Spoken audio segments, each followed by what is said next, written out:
Dada mama. Wewe mweka mbavu zako.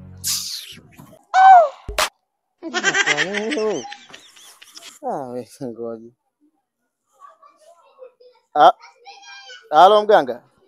Ulisema mwanamke mnene yoyote nikimsalimia afu akanikatalia ndo tunatoa kafara.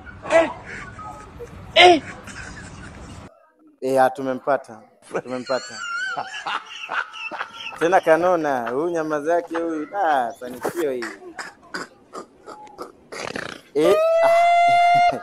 Yaani si nimemsalimia kanikataka. Huyu kapiga na kofi. Huyu wale leo kafara. Ingependeza nichukue na unyayo.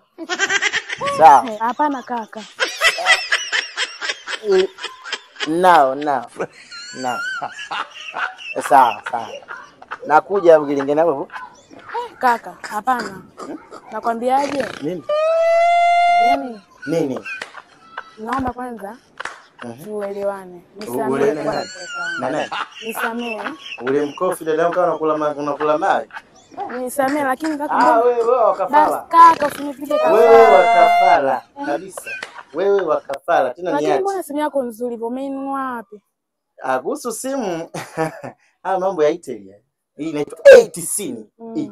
A90. Kamera kali.